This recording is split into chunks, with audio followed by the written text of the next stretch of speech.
everyone. Welcome back to Good Global Vibes.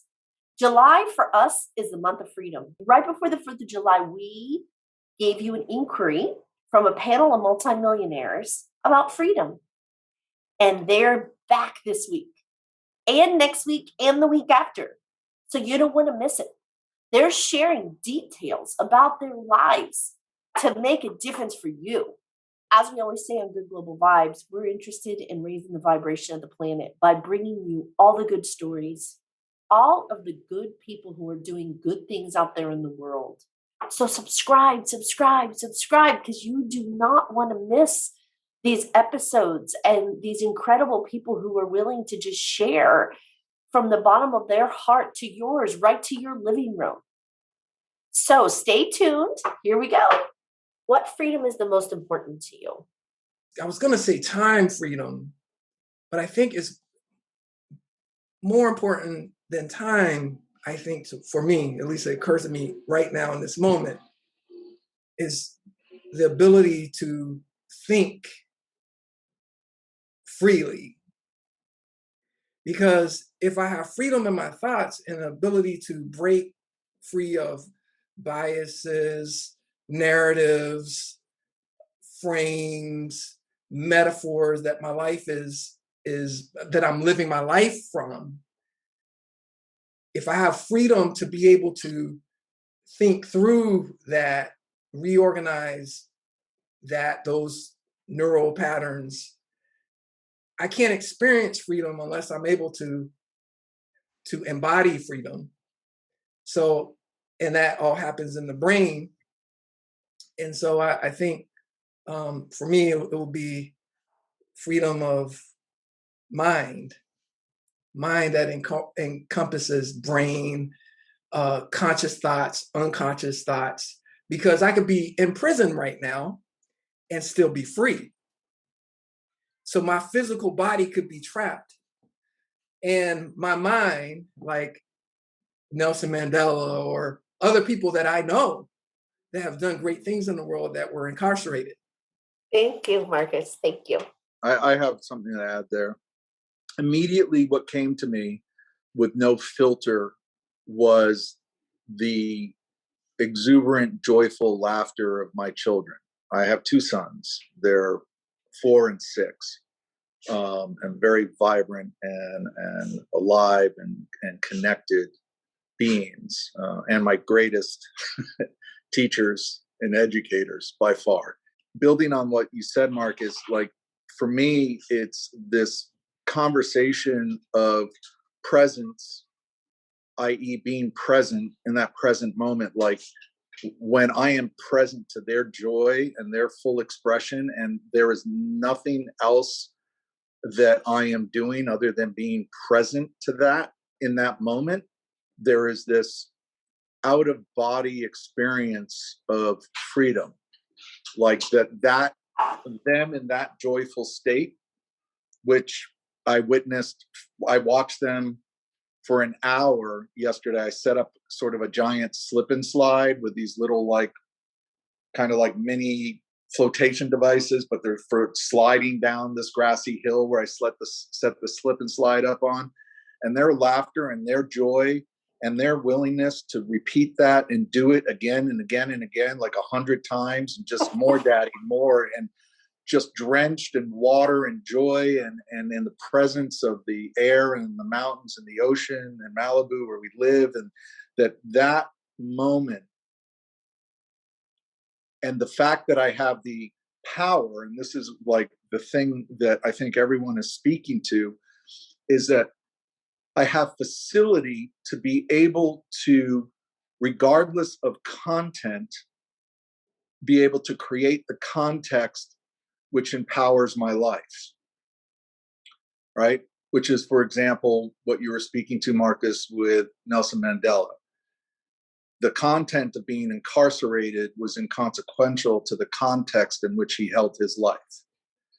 And when I am able to step out of any of the content that's happening that I don't like, and I can sit myself in a context that empowers me and empowers those around me, which ultimately for me boils down to one simple thing: my capacity to actually be present to what's actually occurring in the moment and be fully present and immersed in that, and where I'm coming from, which is from love. When I do that, that to me is one of the ultimate expressions of freedom. Thank you, Damien. So, what's your favorite kind of freedom? Avi and Philip, what's your favorite kind of freedom? Yeah, when you asked that question, I was going in my mind, okay, it's got to be this one. It's got to no, it's got to be this one. Oh no, health. Yeah, health's the most important. Oh no, when I step back and I look at, come on, really, what is the most important? My whole life, freedom was my highest value. Every workshop that I do to search, like, what's my highest value? What am I about? Always ends up with freedom. And I think the reason for that is I want to go back to being that child. There was time in my life where I was in heaven all the time. I didn't even know that I was. That's how much in heaven I was. Like asking kids, "Hey, how's your day?" They don't know what you're talking about. What do you mean, how's your day? It's perfect. They don't. They don't even say it. It's just how it is. And I want to go back there. So I put in my path all these workshops and all this stuff to go back and to the experience of freedom. And one step is the separation of the stories in my head and being present, experiencing life right here, right now. The other one is meditation. I never feel more alive than when I'm present for moments, minutes at a time, with no thoughts, just experiencing life vibrating. And that leads to spiritual freedom, like knowing that I am infinite. I don't need to be afraid of sickness and death and anything ending. I mean, how's that for freedom? And that it's perfect all the time. Like right now, it is the most perfect moment. So when I can disconnect all the other nonsense and get the life, the aliveness that I am, the awareness of the aliveness that I am, to me, I think that's the closest I can get.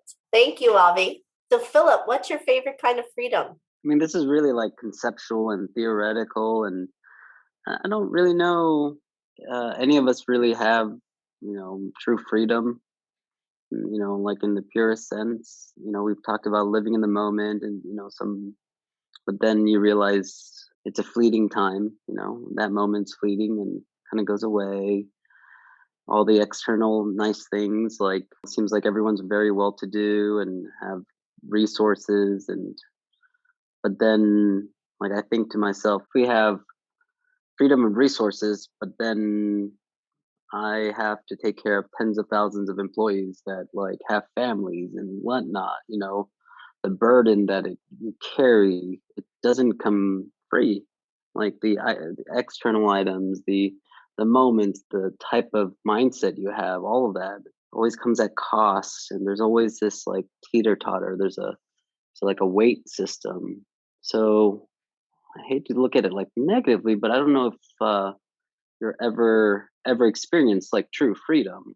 You're always constrained, and I think that's what we're all kind of looking for, right? I think that's kind of the idea, is that we're all looking for it, and despite success in different realms of our lives, and our thought processes that develops and our knowledge bases, and we get smarter, faster, richer, whatever, but we're still not really freer. We just realize we're more constrained as time goes on.